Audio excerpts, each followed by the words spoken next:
وقت الرعب والتشويق بدأ. قصة مرعبة ومخيفة حقيقية هنقلها لكم النهاردة. قصة من كتابة وفاء فتحي، واللي بتنورني بأول قصة ليها في القناة هنا. بشكركم على دعمكم، وأتمنى الدعم يستمر عشان القناة تنتشر أكتر وتتشاف أكتر. حضروا نفسكم لقصة مخيفة قوي. تعالوا أرعبكم شوية في همسات وسام. الدنيا دي ضلمة قوي، فيها ناس بتتولد والعيلة بتكون مستنياهم وبتفرح بوجودهم وبتخلي حياتهم كلها سعادة وهنا، وناس تانية بيتولدوا وفي بقهم معلقة دهب، وزي ما بيقولوا أحلامهم بتكون أوامر، وجبة التنفيذ على الأب والأم، ولما بيكبروا بيلعبوا بالفلوس لعب. أما النوعية التالتة من الناس فهي اللي أنا منهم، ودول بقى من قبل ما يتولدوا والشقة والحزن اتكتبوا عليهم. أنا مجدي، وأحكي لكم حكايتي من أولها، من أول ما أبويا زاهر شاف أمي فاطمة وحبها رغم بساطة أحوالهم، لأنه كان وقتها بيشتغل عامل في محل بقالة، إلا إنه قدر يجيب شقة إيجار أوضتين وصالة وفرشها بفرش بسيط، وساعدت معاه أمي وستي في الفرش، وربنا يسر لهم الأحوال واتجوزوا، وأنا شرفت للدنيا بعد 9 شهور بالظبط. فرحوا بيا طبعا لأني أول مولود، لكنهم ما كانوش مستعدين للمصاريف الجديدة عليهم، لأن دخل أبويا وقتها كان يدوب بيكفيهم هما الاتنين عيش حاف. أبويا اضطر يشتغل شغلانة تانية. أمي قالت له عشان تهون عليه: ما تشيلش هم يا أخويا، أنا هعمل برطمانات مخلل ومربى وبيعهم للجيران والمحلات الصغيرة اللي في حارتنا، وهي نوايا تسد الزير. لكن برضو دخلهم مزادش، واللي زاد كانت خناقاتهم المستمرة، واللي كانت كل مرة بتوصل إن أبويا بيمد إيده على أمي وهي تقعد تعيط وتدعي عليه. فضلنا على الحال ده لمدة 15 سنة، وكانت أمي خلفت أختي إيمان كمان، وطبعا مش محتاج أقول اللي حصل واللي أكيد انتوا توقعتوه. أيوة، الحياة انتهت ما بين أبويا وأمي بالطلاق، ورحنا قعدنا في بيت ستي. ستي هي كمان كانت على قد حالها، وده خلاها تقول لأمي من غير كسوف: أديكي شايفة يا فاطمة، أنا يدوب قادر أعيش بطولي بالكام ملطوش اللي بيطلعولي من معاش أبوكي. ردت عليها أمي: وأنا هعمل إيه بس يما؟ أنا هديك الفلوس اللي بتيجي من المخلل والمربى، وإنتي دبرنا عيشتنا.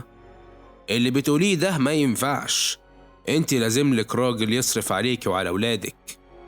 عشان كده ستي ما صدقت إن أمي عدتها خلصت إلا وجوزتها لأول واحد خبط على بابهم. كان مقاول اسمه بدر، وحالته متيسرة كتير عن أبويا، لكن بدر ده كان له شرط، وهو إنه ياخد أمي بس من غير عيالها. ومن هنا لهنا اتفقوا إن أختي إيمان تفضل مع أمي، وأنا بعتوني لأبويا اللي اتجوز بعد شهرين من جوازة أمي. اتجوز ثانية بنت عم عزيز التربي. هوفر عليكم كل اللي انتوا عارفينه عن ظلم مرات الأب، وبالذات بعد ما تخلف، وإزاي أبويا نسي إنه خلفني وإني أصلا ابنه.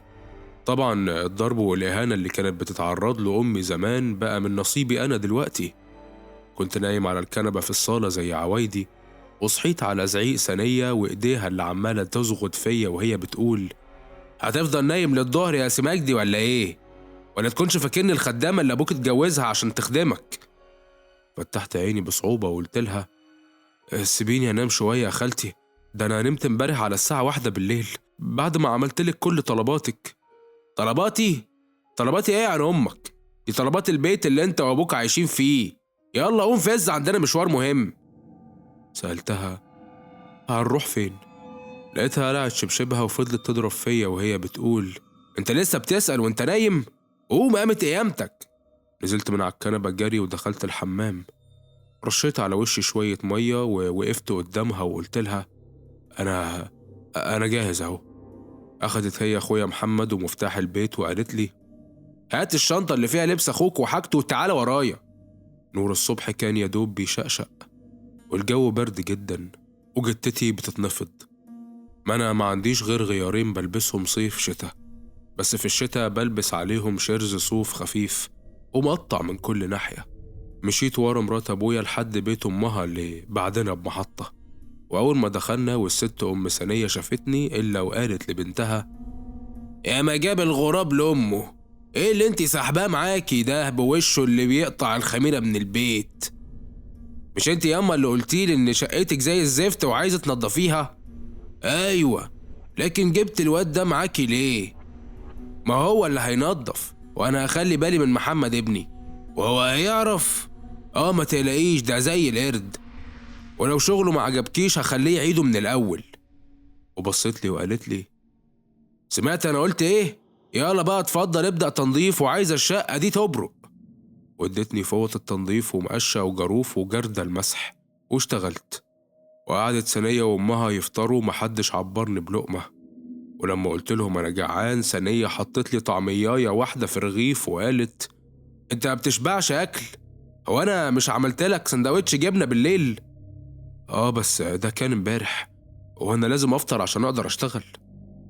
نزلت على وشي بالقلم وقالت: وكمان بترد عليا يا ابن فاطمة؟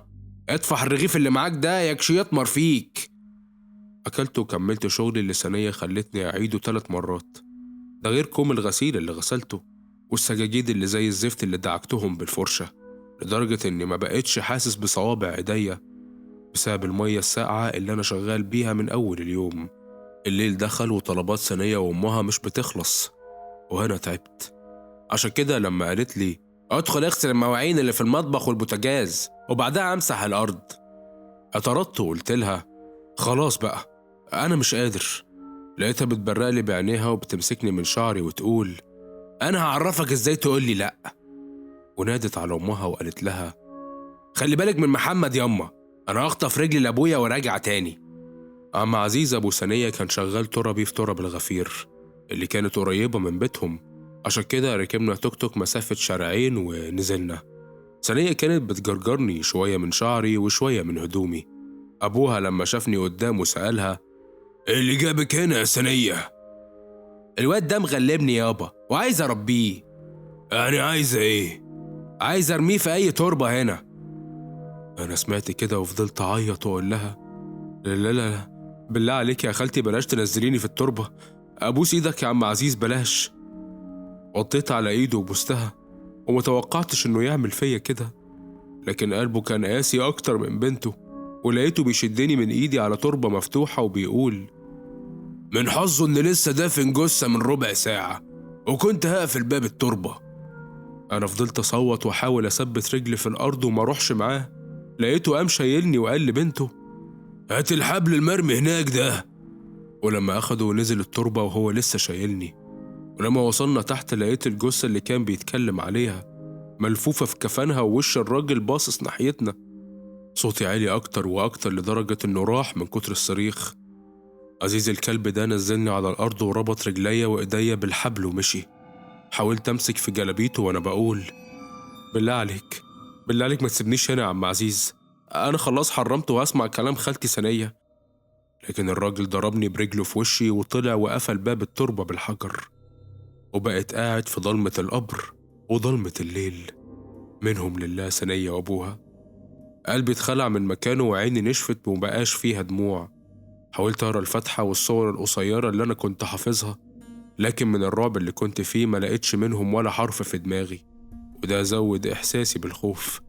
كان في أنين بيطلع مني، قلته وصوت وخلاص يونسني، لكني حسيت بحركة في عين التربة من جوه.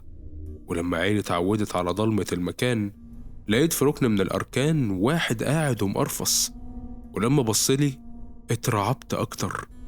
وللأسف بليت بنطلوني لما لقيته جاي ناحيتي، ومكان عينيه فيه فتحتين سود، وشعره منكوش وجسمه لسه عليه بواقي جلد ولحم.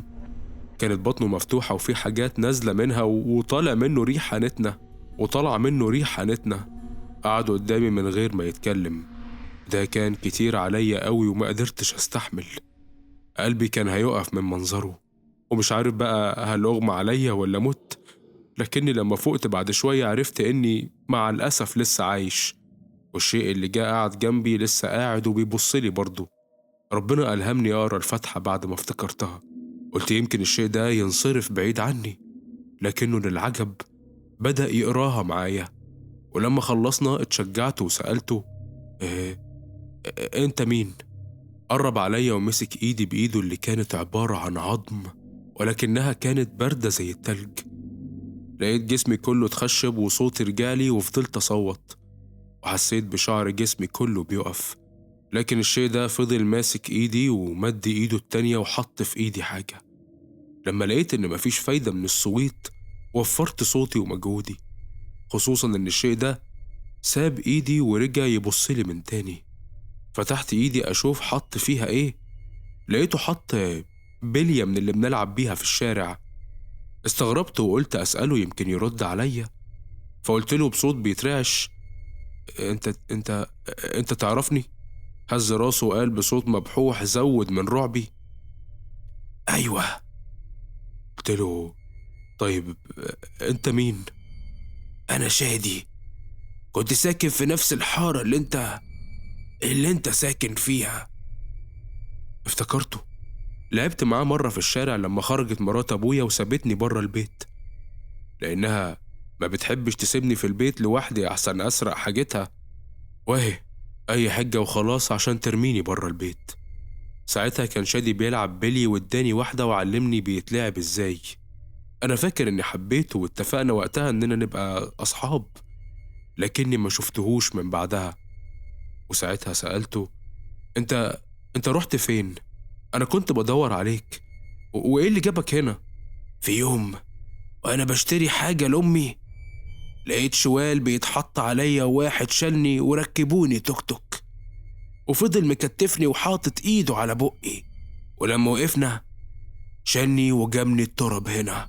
وعرفت بعد كده ان اللي عمل كده هو عزيز التربي. دخلني أوضة صغيرة موجودة في أول الترب ومحطوط في وسطها ترابيزة، وكان فيها راجل تاني ماسك موبايله وبيصور، وراجل تالت لابس بالطو. فجأة حسيت بسن إبرة بيدخل رقبتي، وفي ثواني كنت رحت في النوم. لكني لما صحيت ما كنتش إنسان، كنت جثة مشوهة زي ما انت شايف كده.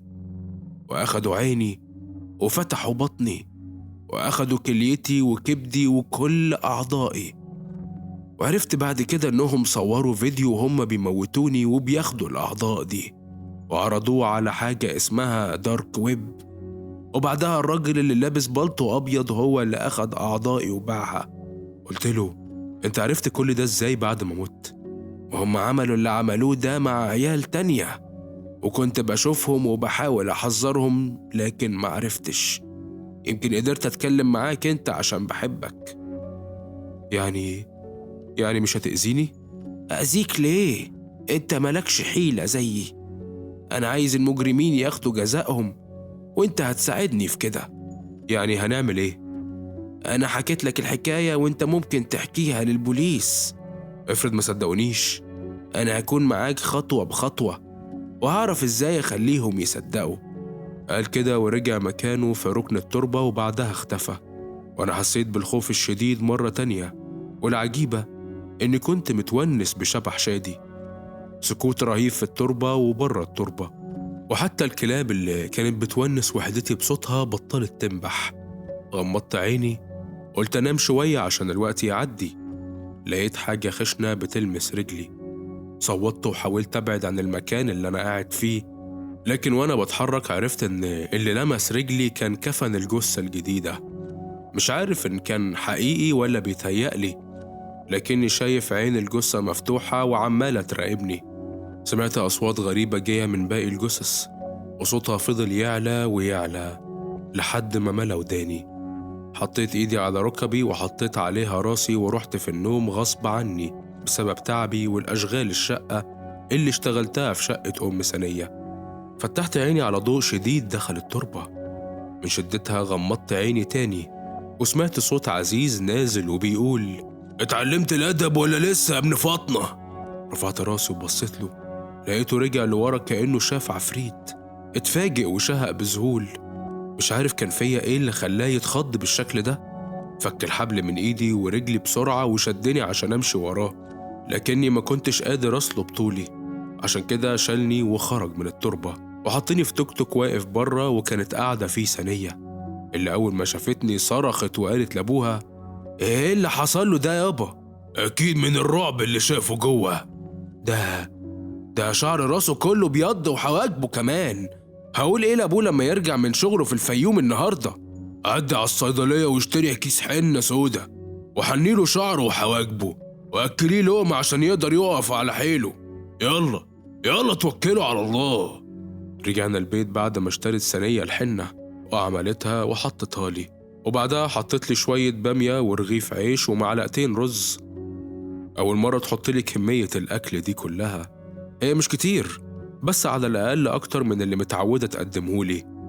أنا حاسس إنها خايفة من أبويا وعايزاني أرجع لطبيعتي قبل ما هو يجي. بعد ما أكلت قالت لي ادخل نام شوية على السرير وهصحيك لما أبوك يجي، وحسك عينك تحكي له أي حاجة عن ليلة امبارح. دخلت الأوضة وقفلت عليا الباب، ودخلت هي المطبخ. كان نفسي أشوف شادي دلوقتي، في كلام كتير عايز أقولهوله، وبمجرد ما فكرت فيه لقيته واقف قدامي. ايه المنظر الفظيع اللي ما كانش باين في ضلمة القبر ده؟ شادي كان واقف قدامي بتجويف عينيه المرعب وبطنه المفتوحة واللي فاضية وشعره المنكوش، وقال لي بصوت مبحوح عايزني ليه يا مجدي؟ أنا ما استغربتش إنه عرف، لأن أكيد الأرواح بتعرف عننا حاجات كتير، لكن إحنا مش بنعرف عنها إلا القليل. عايزك ترعب مرات أبويا وما تسيبهاش إلا لما قلبها يقف من الرعب، وبعدها تيجي معايا القسم عشان أبلغ عن جريمة قتلك. قال لي وصوته مبسوط ده أنا هطلع البلا على جتتها وهجيلك بعدها. سمعت ثانية وهي بتصوت وبتقول أعوذ بالله من الشيطان الرجيم، انصرف انصرف. العبيطة فاكرة إن شادي جن. قمت فتحت الباب عشان أتفرج، لقيتها ساندة على الحيطة وشادي واقف قدامها وهي عمالة تصوت، ولما قدرت تفرفص منه جريت على الباب عشان تفتحه، لكنه كان مقفول بالمفتاح. تقريبا شادي هو اللي قفله. لما ثانية شافتني حاولت تستنجد بيا وقالت الحقني يالا مجدي وخلصني منه. قلت لها باستعباط أخلصك من مين؟ أنا مش شايف حاجة. من العفريت اللي بيجري ورايا ده.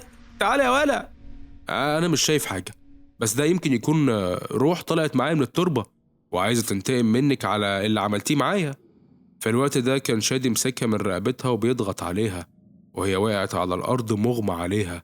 قلت لشادي سيبها ما تموتهاش، احنا مش عايزينها تموت وترتاح، احنا عايزينها تعيش طول عمرها في رعب. دخلت الحمام وغسلت الحنة من على شعري وحواجبي عشان عايز أبويا يشوف مراته عملت فيا ايه. ولما خرجت لقيته جه واتفاجئ بشكلي واتفاجئ بمراته وهي مرمية على الأرض وقال لي في ايه اللي عمل فيك كده يا مجدي؟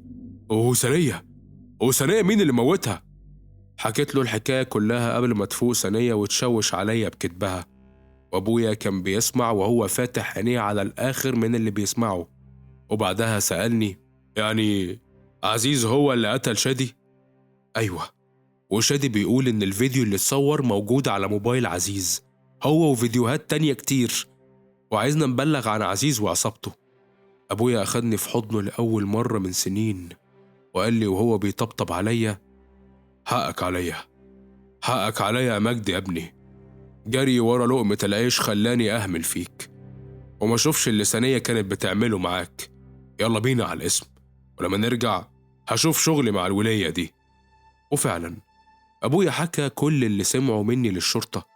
الضابط ما كانش مصدق في الأول، لكن منظري والحالة اللي كنت فيها خلوه يصدق، وأمر بالقبض على عزيز وتحريز موبايله اللي كان عليه كل الفيديوهات زي ما قال شادي، الفيديوهات اللي بسببها اتحول عزيز وعصابته للنيابة، وإن شاء الله هياخدوا إعدام. وأبويا طلق ثانية وأخد منها محمد أخويا عشان يتربى معانا وبعيد عن أمه المجرمة.